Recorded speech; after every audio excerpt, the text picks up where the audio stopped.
창세기 26장 아브라함과 이삭 이제는 언약을 다시 이제 계승받는 그런 장면이 기록이 되어 있습니다. 오늘 이 말씀은 대단히 중요한데 왜 중요한가 하면은 하나님의 그 언약의 약속과 언약의 그 축복이 어떻게 대물림해가지고 그 다음 세대로 넘어가는가, 아주 결정적이고 아주 중요한 부분에 대해서 이제 말씀을 하고 있습니다. 이 말씀이 특별히 중요한 이유는 우리 그 한국 교회들, 한국에 있는 우리 한국 교회, 그리고 이제 한국 사람들로 이루어진 이민교회의 모습을 보면은 첫 때는 그래도 참 믿음을 지키고 열심히 교회를 세우고 그렇게 했는데 그 다음 세대 흘러가면 흘러갈수록 믿음의 사람이 완전히 줄어들고 이제는 더 이상 교회를 관리도 할 수 없는 그런 어떤 지경에 이른다. 그래서 이것이 도대체 어떻게 된 것인가 하는 그런 의문점들을 많이 품게 됩니다. 세상의 교회들을 쭉 살펴보면 어떤 교회는 계속해서 그 후손들이 강하게 교회를 지켜나가고 계속해서 교회가 세워지는, 교회 숫자가 늘어나는 그런 믿음의 공동체가 있는가 하면 어떤 공동체는 자기 건물 하나도 간수하기 힘들어가지고 다른 사람에게 팔 수밖에 없는 그런 지경에 이르는 교회들도 많습니다. 그래서 언약의 계승이 이 아브라함에게서부터 이삭으로 옮겨졌는데 오늘 성경 부분에 어떻게 하면 이게 옮겨지는가, 이거 어떻게 했기 때문에 이게 이삭으로 말미암아서 하나님의 언약이 계속해서 계승되고 이삭이 어떻게 해서 하나님의 언약의 축복을 전수받게 되었는가 하는 이 아주 분명한 부분에 대해서 오늘 함께 말씀을 나누겠는데요. 그래서 오늘 저는 여러분들에게 언약의 계승자 이삭이라고 하는 제목을 가지고 말씀을 드리도록 하겠습니다. 첫 번째, 여러분께서 성경을 오늘 본문 말씀을 펴보시면 3절과 4절 말씀에 이 땅에 유하면 내가 너와 함께 있어 내게 복을 주고 내가 이 모든 땅을 너와 내 자손에게 주리라. 하나님께서 아브라함에게 약속하고 말씀한 동일한 내용을 이삭에게 말씀하고 이삭에게 동일한 축복을 이제 인치는 것입니다. 그래서 너로 하여금 이 땅을 전부 주겠다. 그리고 너 후손이 아주 참 크게 되겠다. 그래서 그 4절 말씀에 보면 내 자손을 하늘의 별과 같이 번성케 하며 이 모든 땅을 내 자손에게 주리니 내 자손을 인하여 천하 만민이 복을 받으리라. 그래서 아브라함에게서부터 이삭에게 언약이 흘러갔는데 어떻게 이 믿음의 복이 그 후손 이삭에게 흘러간 것인가? 어떻게 해서 믿음의 전성이, 믿음의 개성이 가능한가? 이와 같은 질문을 우리가 던질 수밖에 없습니다. 언약의 축복의 전성이 이삭에게로 갈 수밖에 없다는 이 분명한 사실을 우리가 어디서 발견하게 되는 것인가?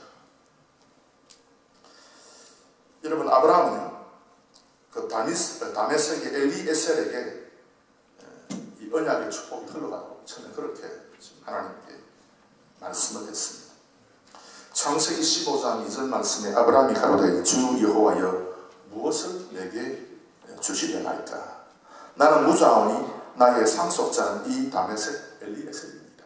이 엘리에셀이 언약의 계승자입니다. 그렇게 이야기하니까 하나님께서 말씀하시기를 아브라함이 또 가로되 주께서 내게 씨를 아니 주셨으니 내 집에서 길리온 자가 그 엘리에셀이 나의 후사가 될 것입니다. 하나님께서 나에게 주신 이 복을 그대로 엘리에셀이 전승하게 될 겁니다. 그 말씀을 이제 했습니다. 그때에 하나님께서 여호와의 말씀이 그에게 임하여 가라사대 그 사람은 너의 후사가 아니라 내 몸에서 날짜가 내 후사가 되리라 하시고 엘리에셀을 하나님께서 제거했어요. 그러면서 하나님께서 이삭, 지금 이름을 지금 창세기 15장에서는 바뀌지 않았지만 후에 그 이름을 이삭이라 하라. 그래서 아브라함의 몸에서 태어난 그 사람을 하나님께서는 언약의 계승자로 후사로 삼겠다. 그 말씀을 한 겁니다.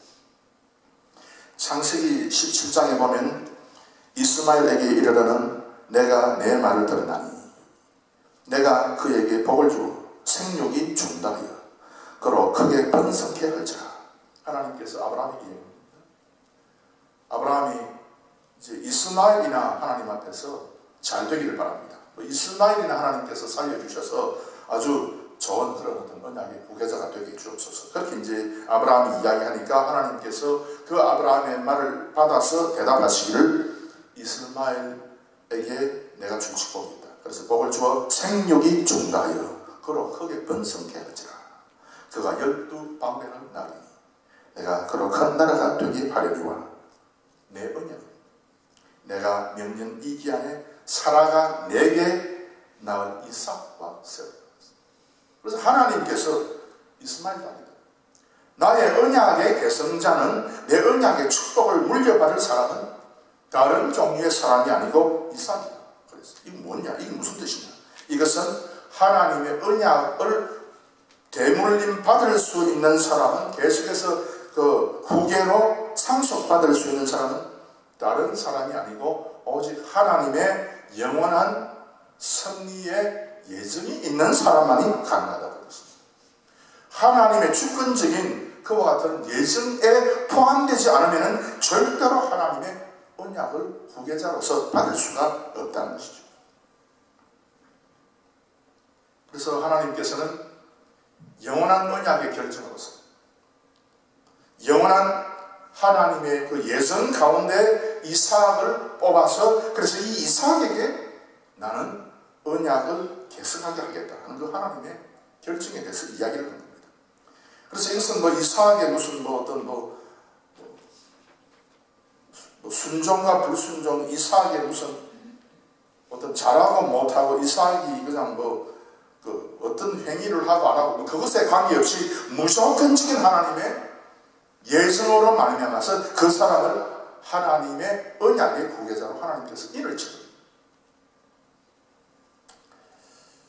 그런데 이 하나님의 그 영원한 예정과 하나님의 영원한 그 섭리에 의해서 딱 인쳐진 사람은요, 역사 속에서 이 어떻게 이 하나님께서 그 영원한 그 하나님의 그 영역에서 사람이 알지 못하고 사람이 함부로 접근하지 못하는 그 영원 무궁한 그 하나님의 속성 가운데서 인쳐진 그 하나님의 사실이, 그 하나님의 영원한 작정이 우리가 이 세상을 살면 그것이 드러난다 그 말입니다.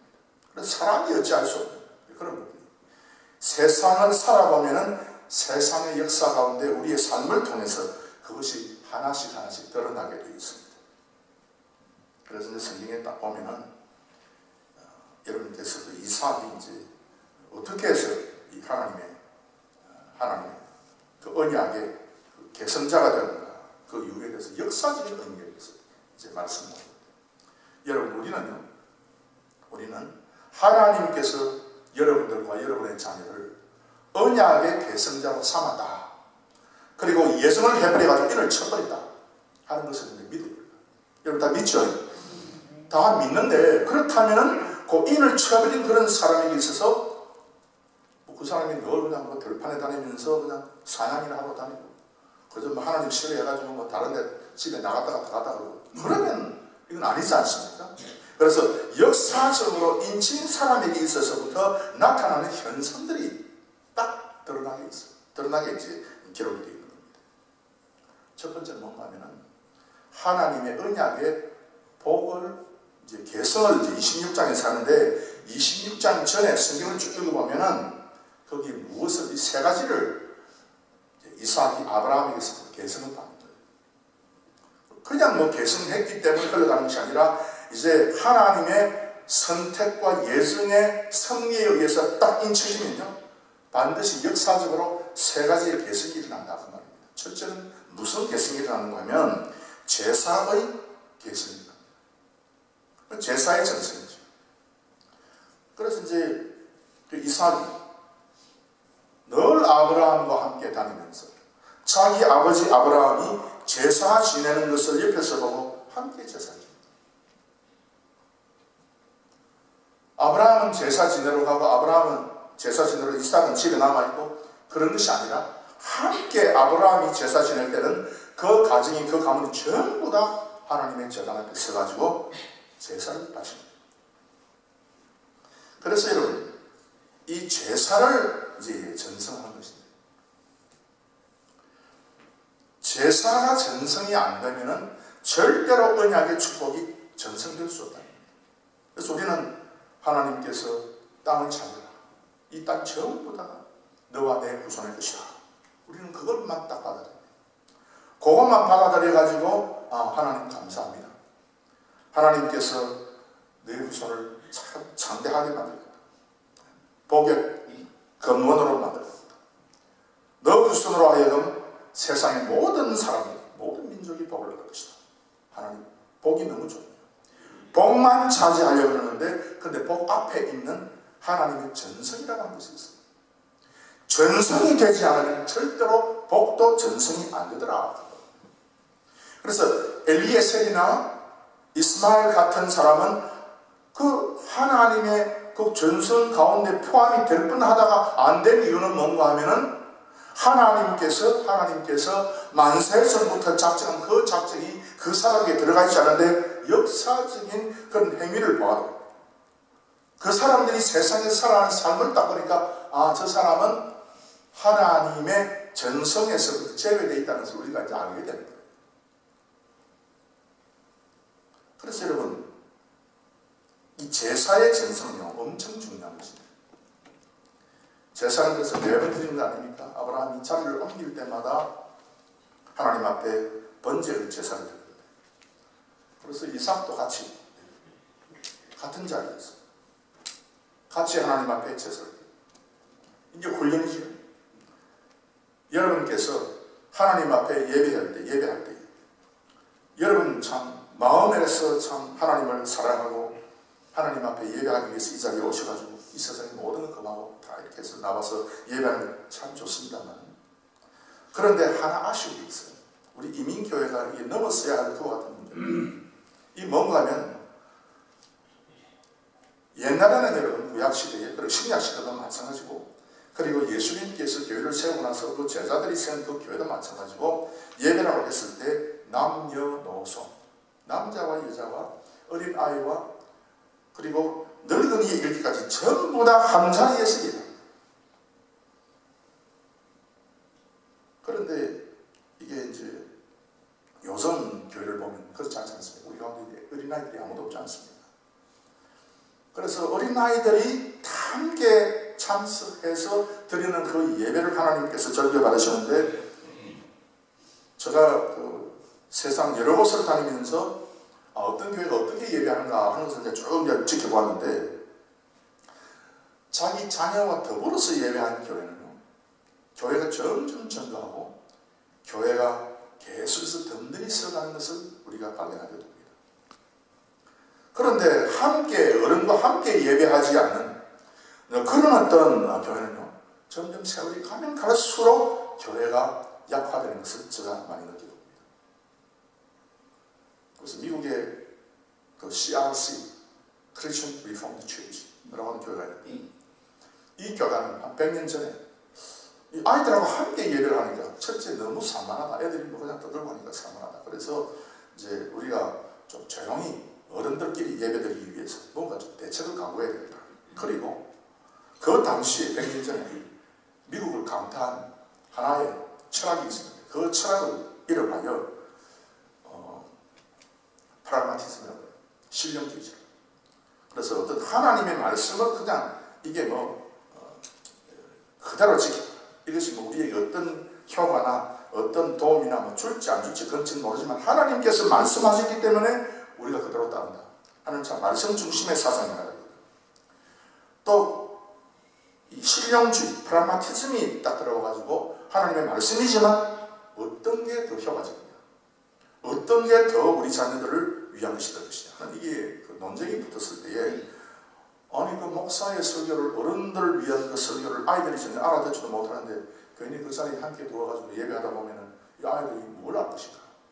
그래서 아이들을 떼서 따로 예배를 드리게 되고 약 한 100년 전부터 미국 교회의 산데이 스쿨 주일학교가 생깁니다.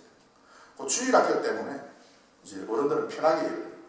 처음에는 뭐 그림도 그리고 주일학교에서 성경 구절도 암송하고 하니까 야, 잘 되는 것 같았는데, 그런데 CRC 교회가, 크리스천 리포머드 처치, 기독교 개혁교회라고, 이 참 엄청난 큰 좋은 교단입니다. 이 교단이 지금 보면요, 흔들흔들 해가지고 이상한 교단이 지금 되거든요. 청년들이 없는 거예요. 왜? 100년의 역사, 주일학교를 해가지고 어른들과 함께, 부모들과 함께 예배하지 않는 교회의 여러 가지 난점과 단점이 거기 있는 거예요. 그래서 거기는 어른이 예배할 때 아이들이 있는 거예요. 그래서 그 부모가 찬송을 부르고 부모가 기도할 때의 모습을 아이들이 바라보는 거예요. 그래서 부모가 우리 부모가 저렇게 경건하게 참 하나님 앞에서 예배했다. 그걸 옆에서 직접 배운 거예요. 그리고 그 목사님의 설교를 부모가 딱 듣고 정리를 해가지고 이제 집에 가서 점심 때, 야, 알베트, 오늘 목사님께서 요런 말씀을 했는데 알아들었어? 못 알아들었어? 그럼 또 이야기하고 가르쳐줘. 밥 먹는 시간이 주일학교 시간인데, 그런 식으로 해서 하나님의 교회를 계속해서 꾸려왔는데, 이상하게 다른 방법을 딱 도고 나니까 100년이 지난 뒤에는 주일학교 망가지고 청년들도 망가지고, 그리고 무엇을 배우는지도 모르고 놀기만 하고 공자만 하다 보니까 이게 뭐가 뭔지도 모르는 거예요. 이것이 우리 이민교회가 지금 처음에 극복해야 되는 문제예요. 그래서 지금도 네덜란드에 가면, 그리고 캐나다에 가면, 미국에 가면 아이들도 있고 어른들도 있고 그러거든요. 세상 사람들이 보기에는, 세상 사람들의 철학으로 볼 때는 이해가 안 돼요. 이러가 무슨 애들이 말귀를 알아듣겠나. 그러나 그 아이들이 성장해서 결국은 하나님의 사람들이 되더라. 교회의 사람들이 되더랍니다. 오늘 이 말씀을 제가 드리는 이유는, 그래서 이제 이민교회들은 이 영어라고 하는, 영어와 한국어라고 하는 이게 문제 때문에 할 수 없이 이제 우리가 이제 나누어져서 예배를 드리는 그런 것이거든요. 결국은 우리가 오랜 세월이 거쳐가면은 결국 우리는 전부 다 영어를 바꿔야 돼요. 영어를 다 바꿔야 돼요. 지금 아직 뭐 세월이 많이 걸리겠죠. 그러나 우리가 영어로도 예배드리고 한국말로 예배드리고 하면서도 결국 나중에 이제 우리가 함께 예배를 해야만 결국 우리 자녀들의 신앙이 살아납니다. 여러분, 부모가 기도할 때 눈도 다른 사람은 어떻게 되는가? 쳐다보는 그 사람은, 그 자녀가 그걸 보고 그렇게 배우는 거죠. 경건하게 예배하는 그 부모의 자녀는 그 예배의 모습을 배우는 거죠. 그런 식으로 이제 적용되는 것이죠. 그래서 이 훈련이 이렇게 쌓이다 보면은 습관이 되거든요. 습관이 쌓이면 전통이 되거든요. 전통이 이제는 계속 쌓이다 보면 그게 전승이 됩니다. 이걸 후손들에게 정확하게 물려줄 수 있는 것입니다. 그래서 여러분께서 이 예배의 훈련과 예배의 습관, 예배를 전승하는 이것이 참 대단히 중요하다 하는 것을 여러분께서 알아야 됩니다. 그래서 첫 번째는, 그래서 이삭이 제사의 계승을 받았어요. 제사가 뭐다? 하나님 앞에 내가 어떻게 제사해야 되나 하는 것을 이제는 이삭이 이제 알아요. 여러분, 두 번째는 이 제사가 전성되고 계승될 때에 무엇이 동시에 전성되는가 하면 말씀이 전성이 됩니다. 아버지, 왜 양을 죽일 때에 그냥 고통 없이 그냥 피만 흘리는 그런 식으로 양을 잡습니까? 그래서 양을 잡아 죽이는 것도, 도사라는 것도 도사이거든요. 그 다음에 히브리 말로는 자바흐라고 하는데, 자바흐는 피를 흘려서 피를 받아서 피를 뿌리는 그런 것이 있는데, 아버지, 왜 그런 식으로 양을 잡습니까? 라고 물을 때에 아브라함이 대답을 해요. 아버지, 왜 아버지는 주일마다 교회 갑니까? 왜 그렇습니까? 이 자녀들이 물을 때에 아버지가 대답을 해줘요. 그 아버지, 왜 아버지는 주일 갔다가 안 갔다가 왜 그럽니까? 이것도 대답을 해요. 그러니까 여러분, 제사의 전성은 막보로 말씀의 전성이 됩니다. 그래서 이 제사를 하나님 앞에 아브라함이 바칠 때마다 아브라함이 이삭에게 언약의 축복의 내용들을 분명히 이야기를 했습니다.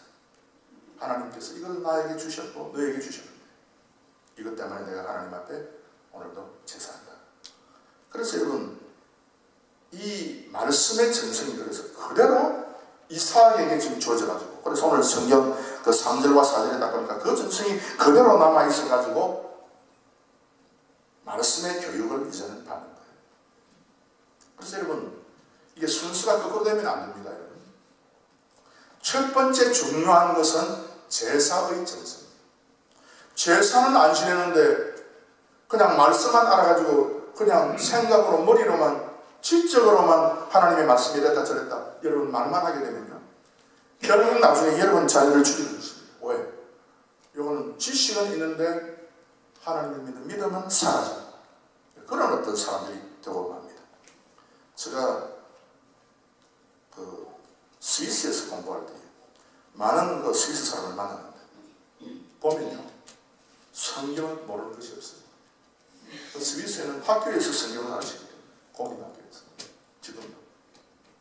지금도 공립학교에서 성경을 가르치고 그러니까 이 애들이 다 성경을 잘 알고 있는 거예요. 그런데 무엇이 없는 거 하면은 하나님 앞에서 제사하는 이 전성입니다. 이 전성은요 부모가 자녀의 손을 잡고 끌고 와서 교회에 앉혀서 가르쳐야 돼요. 그래서 그냥 뭐 너 교회가 주일로 교회 거기 갔다 왔어? 예 갔다 왔습니다. 그것으로 여러분 우리가 끝내지만 본래 구약에서는 예배 전체를 자녀를 옆에 두고 하나님 앞에 제사를 하는 거예요. 그렇게 하면 이 자녀가요 하나님 앞에 제사를 지내는 그 방법과 그 의미에 대해서 정확하게 이제 알게 되고요. 이게 몸에 붙어가지고 습관이 되고 이것이 전통이 되고 이것이 전성이 돼가지고 남아있는 그 몸에 이제 배어있는 거죠. 그래서 안식일이 되면 일어나서 자동적으로 내가 하나님 앞에 오늘은 나가야 되는 겁니다. 그 생각이 딱 들어가죠. 자동적으로 되는데 여러분 이 훈련이 어릴 때 없으면요 나중에 커서는 교회 오지 못해요. 그래서 끝까지 우리가 자녀의 이 부분에 대해서 이제 책임을 지고 이제 신경을 써야 됩니다. 그래서 제사의 전성을 받으면은 그래서 무엇 때문에 동물을 이렇게 잡아서 하나님 앞에 바치냐라는 이야기를 했을 때 이제는 창세기 처음부터 흘러나오는 하나님의 말씀의 줄거리를 그때부터 전성을 합니다. 2차선. 그래서 하나님께서 이렇게 창조했다. 이렇게 우리가 타락했다. 타락의 의미가 뭐냐? 영이 어떻게 되느냐? 그래서 영을 다시 어떻게 회복하느냐? 정확하게 그래서 제사를 통해서 말씀하게 되고 말씀이 계속해서 정확하게 전달될 때에 비로소 그 자녀가 하나님 앞에서 내 몸이 하나님 앞에 나와서 제사하고 예배하는 사람이 되야 됩니다.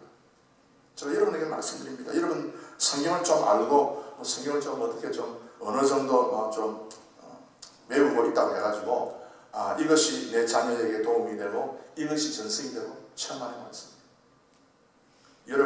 여러분이 적어도 솔직히 말하면 여러분 새벽 기도 때에 여러분 자녀가 괴롭고 힘들고 잘 못 일어나지만 한 번씩은 깨워서 같이 나와요. 그래서 부모들이 어떻게 기도하고 있다는 것을 여러분 보여줘야 돼요.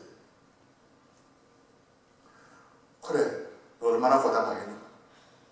그냥 자녀를 여러분 두면 여러분 실패합니다. 왜? 이 예배의 전성이라고 얘기해요. 그래서 부모가 어떻게 예배했다? 참 부모가 이렇게 힘들고 어려워도 제가 새벽 시간에 일어나서 주 앞에 나가서 드린다. 이것을 여러분께서 보여주지 않고 그냥 부모는 그냥 가서 기도한다 이러면 그냥 기도하다 그냥 대강 적당히 하는 것처럼 다 그렇게 보고 배우지 못하니까 안 된다 그 뜻입니다. 그래서 여러분도 열심히 주 앞에 나와야 돼요. 열심히 그냥 성경 지식만 책 읽어가지고 잔뜩 쌓고 직접 여러분이 하나님 앞에 나가지 못해요. 그래서 제가 여러분에게 늘 강조하는 것이 적어도 교인의 의무를 다하는 사람 같으면 여러분 교인이 되면 교인의 의무가 뭐냐? 교인의 의무가 예배 의무예요. 즉 뭔가 모든 공적 예배 다 참석해요. 그래서 주일 예배, 수요 예배, 적어도 새벽 기도가 있는데 그런데 또 세상에 그런 어떤 사명도 우리가 중요하니까 새벽 기도 그건 일어나지 못하지만 그러나 적어도 적어도 일주일에 한 번 주 앞에 가야 그때에 여러분 자녀도 깨워가지고 꼭 뭐 새벽 기도할 때 한국말을 알아들어야 돼. 기도하기 위해서 나오는 거야. 너도 새벽에 일어나서 기도하면 돼. 너도 수요일 저녁에 텔레비 앞에서 즐기고 그냥 할 수 있지만 너도 수요일날 주 앞에 한번 나오라. 이게 없이 편안하게 해가지고는 절대로 여러분의 신앙이 절대로 자녀에게 전수되지 않고 신앙이 전수되지 않으면 하나님께서 약속한 법도 사라져 버린다는 겁니다. 그 다음에 제사의 계승이 되면 말씀이 계승이 되고 말씀의 계승이 되면 비로소 생기는 것이 하나님과의 관계의 전선. 말씀을 보고 이게 깨닫게 되고 이게 이렇게 흘러가고 이것이군요 라고 딱 파악하는 순간 우리의 자녀는 하나님과의 관계가 발생하게 됩니다. 지금 이 부분에 있어서 많은 지금 우리 자녀들이 헷갈려하고 이것이 전달이 안 되니까 우리 자녀들이 그냥 이 믿음에 있어서 결국 나중에 장성하지 못하는 그런 사람이 되는 모습을 우리가 너무 많이 봐요. 그 이유는 뭐냐? 그 이유. 이 말씀은 그래서 우리가 말씀하게 되는 이 말씀은 반드시 우리의 예배의 관습과 습관에 정확하게 우리가 말씀을 하면 여러분 말씀은 정확하게 이해하는 그런 흐름이 정확히 있어요. 그런데 말씀을 제대로 모르잖아요. 우리가 말씀을 제대로 모르는데 여러분의 자녀를 하나님과 더불어서 관계시키려고 하면 여러분 이거 너무 어려운 겁니다. 안 됩니다. 참 힘듭니다. 그래서 우리가 말씀을 집중적으로 우리가 도대체 이것이 무언가 우리가 알고 우리가 믿게 된다. 그 뜻입니다.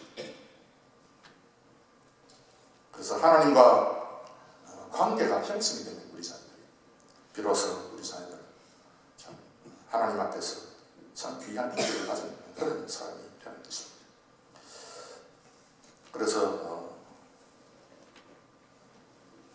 하나님께서 이삭을 예정해서 언약의 후계자로 삼았는데 그래서 역사적으로 보면은 그냥 언약의 후계자가 됐더라.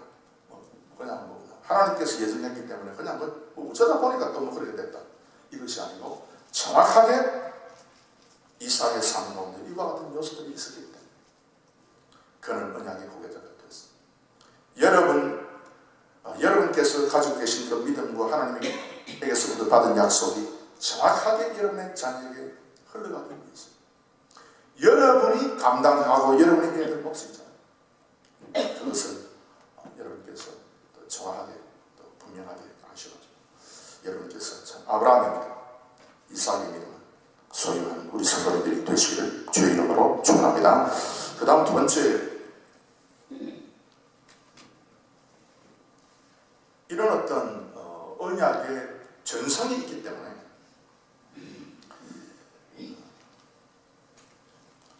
이삭에게 하나님께서 명령을 할 때에 이삭은 이 하나님의 말씀이 무언가 하는 것을 적극적으로 깨달았어요. 그래서 이제 26장 처음에 보면은 아브라함 때에 그 첫 흉년이 들었더니 아브라함이 그 가나안 땅에 들어가자마자 흉년이 들었지 않습니까? 창세기 12장에. 그런데 역시 이삭에게 또 흉년이 들었다고 그랬습니다. 그래서 이삭이 어떻게 생각했는가 하면 이제 흉년이 들었기 때문에 양식을 구하기 위해서 애굽으로 내려가야 되겠다 그렇게 생각을 했습니다. 그런데 이제 2절 말씀에 여호와께서 이삭에게 나타나 가라사대 애굽으로 내려가지 말고 내가 내게 지시하는 땅에 좀 힘들고 어려워도 그 양식 때문에 너가 하나님의 약속과 언약을 버리고 갈 필요가 없지 않냐.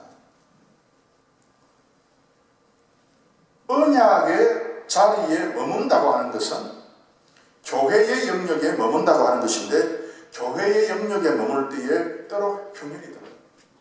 때로 문제가 생깁니다. 때로 다른 사람이 하는 거 보니까 마음에 안 들어가지고 고민하기도 하고요. 때로 야 이거 안 되겠다. 다시 우리가 애국으로 내려가야 되겠다. 이래 못 살겠다 하면서 교회의 영역을 떠날 때도 생깁니다. 많으면 하나님께서 말씀하시는 것은 내가 내게 지시하는 땅으로 가. 그래서 그 땅이 딱 보니까 가나안 땅 가운데 블레셋 땅이더라.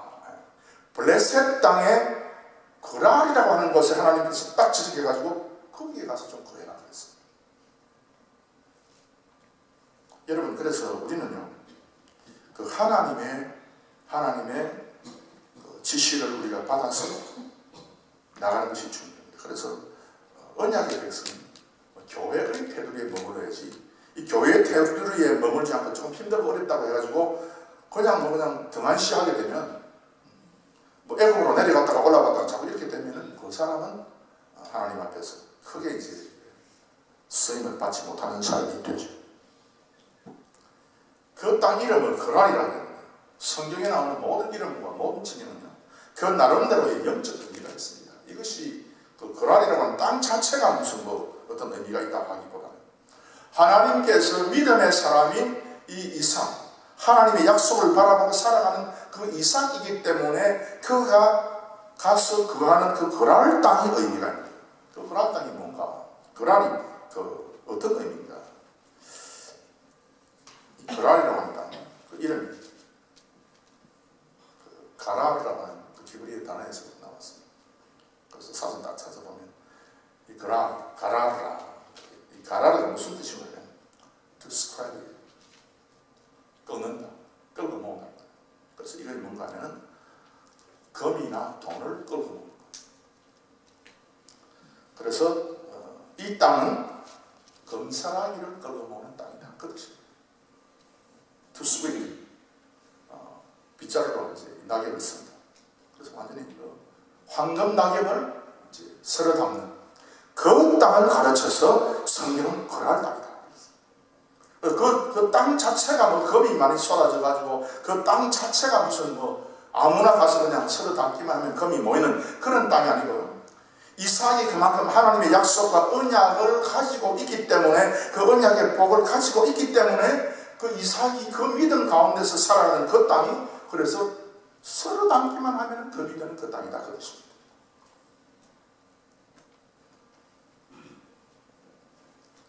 그래서 금사랑이 땅이다. 너가 지금 애굽으로 내려가려고 그러는데 애굽에서 내려가서는 뭐 그냥 먹고 살기는 하겠지만, 그러나 절대로 너는 하나님께서 너를 위해서 준비하고 예비한 그 금사랑이를 너 절대로 얻지 못한다.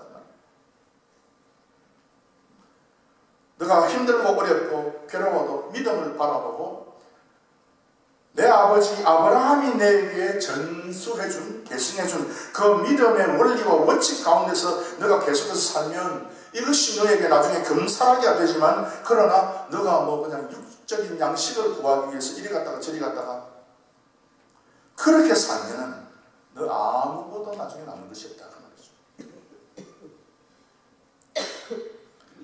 그래서 양식을 위해서 헤매고 다니지 말아라.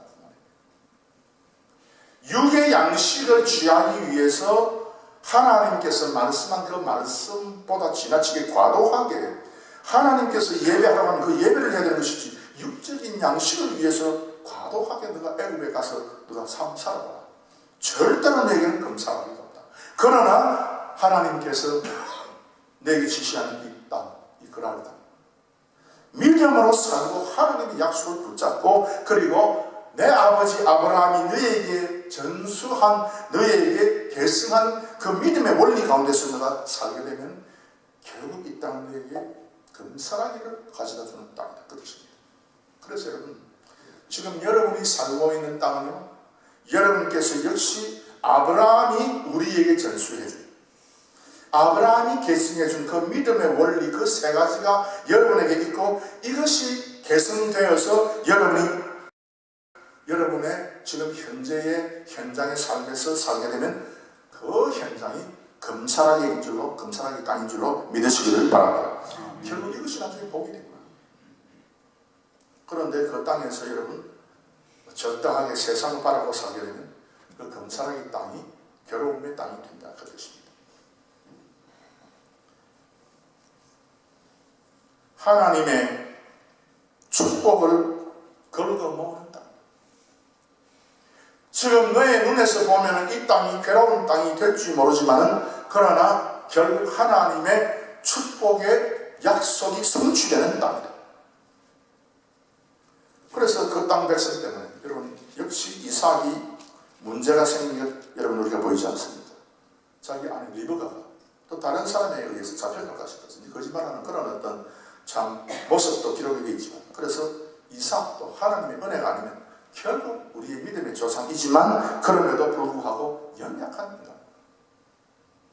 인간의 연약성이 있고 두려움이 있지만 그럼에도 불구하고 그 땅에 그 언약의 땅에 구해야지 괜히 언약의 백성이 이랬다 저랬다 세상 편한대로 절대로 살면 안 된다 하는 것을 말씀하고 있습니다. 그래서 우리 하나님은 그래서 이 땅을 우리에게 주십니다.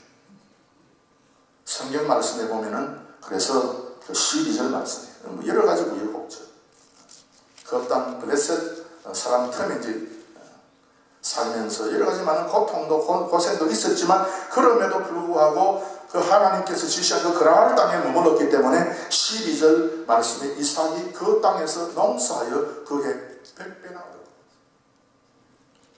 왜 100배나 얻었냐?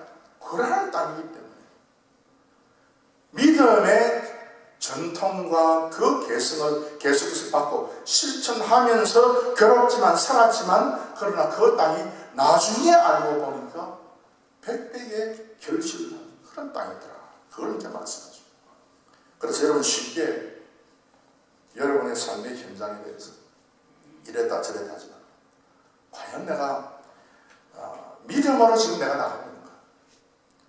내가 지금 나의 삶의 현장에서 내가 믿음의 원리와 원칙 가운데서 나가고 있는가? 아니면 뭐 적당하게 그냥 세상 위에서 그냥 아무렇게나 살고 있는가? 그걸 우리가 조심해서 아주 바라보아야 된다는 뜻입니다. 그래서 좋은 땅은요, 좋은 땅, 무슨 땅이 좋은 땅이냐? 믿음의 사람들이 사는 땅이 좋은 땅이죠. 그래서 믿음의 사람들이 살고 우리가 믿음으로 살때 그 땅이 금사라기 땅이 될 줄로 믿습니다. 그 다음 세 번째 마지막으로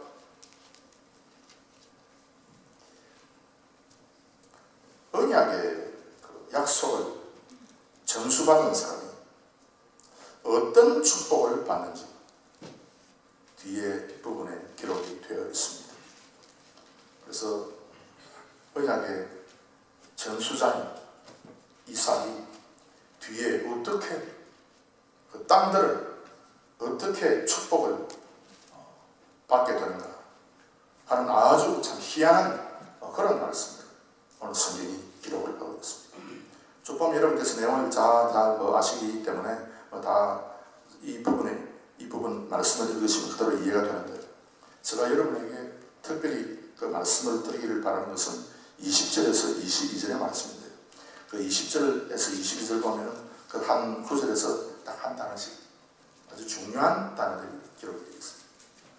그래서 우리 하나님께서 이렇게 믿음을 계승해가지고 믿음을 전수받아가지고 그 세 가지 원리를 전수받아가지고 세 가지 원리 여러분 아시죠?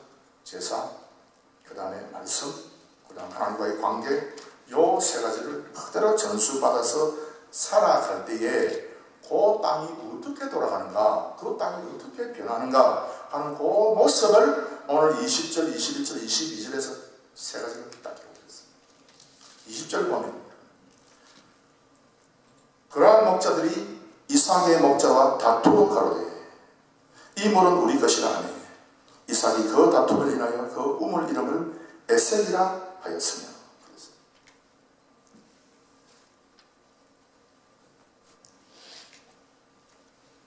이삭도 물이 많이 필요했겠죠. 농사도 짓고 또 가축도 기르기 위해서 물이 필요했습니다. 계속해서 이제 아브라함이 물려준 그 우물을 파고 했지만 그런데도 불구하고 문제가 생겨서 당시 그 이방인들이 이거 아니다, 이건 우리 물이다, 너희들이 마시지 못한다, 이용하지 못한다, 그래가지고 문제가 생겼다 그 말이죠. 근데 이 에색이라고 하는 단어는 아사카라고 해가지고 무슨 뜻입니까? strive, 경쟁한다. 싸움한다. 열심히 일을 하고 열심히 노력했음에도 불구하고 다른 사람들이 찾아와서 시비 걸고 우물을 막아버리고 그리고 문제를 삼고 여러 가지 폭력적인 일들을 할 때 하나님이 도대체 이게 어떻게 된 겁니까? 하나님께서 나를 인도해서 이 그라할 땅에 와가지고 이 금사라기의 땅이라고 하나님께서 그렇게 나에게 어떤 의미를 던져주시고 그래서 이 땅이 금사라기 땅이 될 수 있는 줄 알고 참고 견디고 내가 살고 있는데 그럼에도 불구하고 믿음을 지키고 살고 있는데 내가 땅을 파서 우물을 만들어 놓으니까 다른 사람들이 와가지고 블레셋 사람들이 와가지고 이 우물을 막아버리고 하나님 참 괴롭습니다. 그 다음에 여러분 21절 말씀에 보면 또 다른 우물을 봤더니 그들이 또 다투는 거로 그 이름을 심나라 하였습니다. 여러분 심나라고 하는 말은 뭐냐? 이게 시튼입니다. 시트나 이 히브리 말로 보면은 이게 앞에 글자가 사탄이라고 딱 되어 있어요. 사탄입니다. 그래서 우리가 사탄이라는 글자를 볼 때에 영적인 그런 실체로서의 사탄도 있지만 그러나 대적이다. 사탄은 우리를 대적하는 거죠. 우리가 구원의 길을 가야 되는데 구원의 길을 가지 못하도록 방해한다. 어드버사리. enemy. 그래서 우리 예수님께서 전에 인자가 십자가에 달려 못 박혀 죽을 거다. 그렇게 이제 얘기하니까 베드로가 예수님에게 주여 그리 하지 마옵소서. 그러니까 예수님께서 그 베드로에게 사탄을 물어라. 이 베드로가 사탄이다. 그때의 그 사탄은 이 대전 마귀 원수 그 사탄이 아니고요. 옛뱀 영 사탄을 의미하는 것이 아니라 단순히 그냥 예수 그리스도의 그 죽음의 길, 구속의 길을 걸어가야 되는데 그 구속의 길을 막는, 좀 방해하는 그런 의미, 방해자로서 그 본문을 우리가 이해하는 것이지 사탄이다 그게 아닙니다. 그래서 이 사탄이라고 이야기할 때 두 가지 뜻이 있는데 하나는 방해입니다.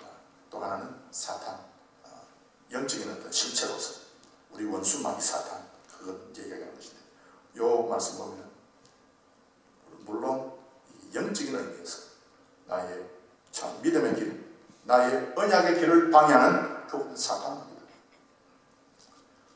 고객이 그래서 우리가 하나님의 말씀을 순종하는 길을 걸어가면 반드시 이와 같은 대적들이 우리에게 찾아오게 되거든요. 이와 같은 대적이 우리에게 발생하게 됩니다.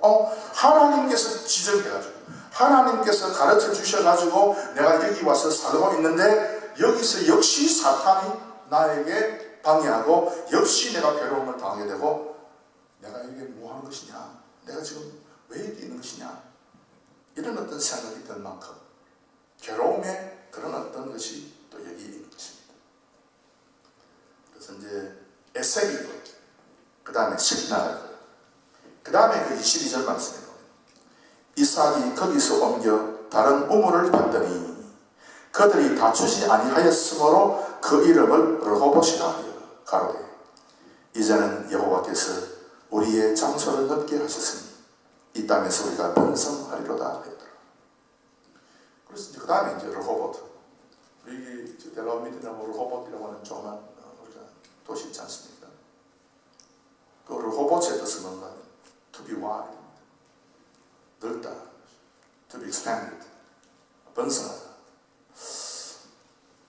이건 무슨 말인가 하면요, 하나님께서 아브라함과 이삭과 야곱에게 약속하신 그 땅에 대한 약속을 허락해 주실 때, 그걸 갖다가 이제 성취시켜 주실 때, 갑자기 뭐든지 한번 눈 딱 떠보니까 전부 다 이게 내 소유가 돼 있고, 뭐 그렇다. 절대 그런 것이 아닙니다.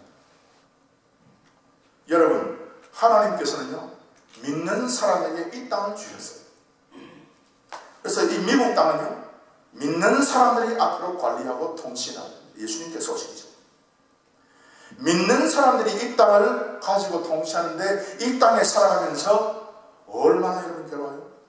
이민족들의 여러 가지 많은 그런 어떤 시험거리들이 있지 않습니까? 사탄의 여러 가지 많은 공격이 있지 않습니까? 그런데 그런 어떤 공격들과 괴로움을 당하면서 곧 당하는 것이 결국 나중에 어떤 결과가 되는 것인가? 결국 그것이 나중에 보니까 이것이 나중에 하나님께서 내 땅으로 만드는 하나의 과정이었다는 거예요. 그래서 여러분께서 미국에 살면서 여러 가지 어려움과 고통과 좌절과 역경이 있다 할지라도 결국은 하나님이 나로 하여금 우물을 파놓으면 그것이 다른 사람이 방해할지라도 혹은 그 우물을 흙으로 다시 메꿔가지고 나에게 근심거리와 고통거리를 준다 할지라도 그럼에도 불구하고 결국은 나중에 이것이 내 것이구나. 여러분이 지금 일을 하는 그 삶의 경험, 여러분께서 지금 노동하고 여러분께서 경영하고 여러분께서 일하는 그 삶의 경험, 지금은 고통스럽게 괴롭게 힘든 문제가 있어도 결국은 하나님께서 이것을 언약의 백성, 믿음을 계승한 전수한 사람의 몫으로 만들기 위한 하나의 과정인 것을 여러분께서 발견하는 영적인 눈을 소유하시기를 바랍니다. 그래서 여러분 오늘 성경에서 그래서 정확하게 나와 있는 것이 그래서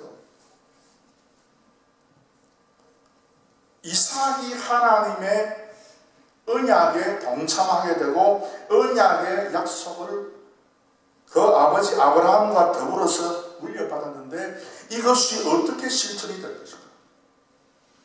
어떻게 하면 이 믿음의 복이 아브라함에게서부터 이삭으로 흘러갑니다.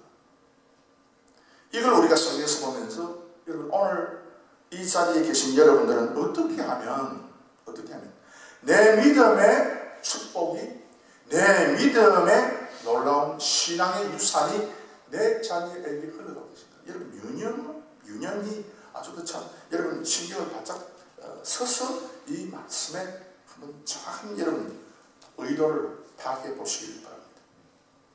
그래서 우리 자녀들에게 신앙을 전수하는 일은 절대로 쉽지 않습니다. 그래서 우리 자녀들이 교회를 떠나지 않고 그대로 신앙을 물려받기 위해서 우리가 반드시 세 가지를 해야 합니다. 제가 첫 번째 요지에서 여러분에게 말씀을 드린 그런 내용인데 첫 번째는 여러분 자녀에게 반드시 제사의 습관을 붙여야 합니다. 제사의 습관을 붙이지 않았는데 희한하게 변종이 생기듯이 하나님을 잘 섬기고 교회 잘 나오고 참 예배를 잘하는 그런 희한한 그런 우리 자녀들도 있어요. 그러나 여러분 그런 자녀들은 한때예요. 그래서 그 부모의 신앙을 물려받아가지고 정확하게 우리 부모가 이렇게 살았는데 여러분 여러분께서 아시다시피 그 한국의 프로그램 쭉 보면 그 엄마가 해준 그 맛을 못 잊어가지고 제가 뭘 봤는가 보니까 어떤 남자가 겨울에 바닷가에 뛰어들어요. 조선이 못된 바닷가에서 이 추운 겨울에 뛰어들어갑니다. 보니까 부산 지역에 보면 옛날에 그 다시마보다 좀 더 딱딱하고 질긴 다시마는 일본에 수출해서 우리가 잘 못 먹고 대신에 다시마보다 더 질기고 맛없는 그 곰피라고 합니다. 부산 지역에 곰피라고 부르는 것이 있었어요. 다른 지역은 뭐라고 부르는지는 모르겠지만 그런데 제가 어릴 때 그 곰피를 많이 먹거든요. 그래서 이게 삶아서 산에도 사 먹고 그 다음에 이게 썰어서 그냥 멸치젓에 버무려 가지고 먹기도 하고 그런 식으로 먹은 거예요. 그런데 이 사람이 자기 엄마가 이렇게 옛날에 이 곰피를 가지고 이 쌈을 싸서 해주고 한 이걸 못 잊어가지고 그 이제 곰피가 이제는 다 다시마가 많기 때문에 이거 안 먹으니까 이 사람이 직접 그 영도 바다 안에 들어가가지고 그 곰피를 이제 따서 와서 이제 그 먹는 걸 내가 봤어. 그 사람 나이가 한 50이 됐는데 5, 60이 됐는데 그렇지. 그 엄마가 해준 그게 잊혀지지 않아가지고 엄마가 나를 새벽 기도 때 내 잠오는 그 나를 갖다 두드려 깨워가지고 그냥 교회 앉혀가지고 참 기도하면서 하나님 내 참 이 자식 내 잘되게 해주십시오 눈물 흘리면서 기도하는 그게 잊혀지지 않아가지고 여러분 그런 거 있잖아요. 그것이 믿음의 전수고 전통이에요. 이걸 만들어 놓지 않으면 잘 믿어라, 그냥 하나님 말씀이 있으니까 잘 배워라, 이렇게 해가지고는요, 여러분, 우리 자녀가 절대로 그 영이 바뀌지 않아요. 그래서 예배를 전수해요.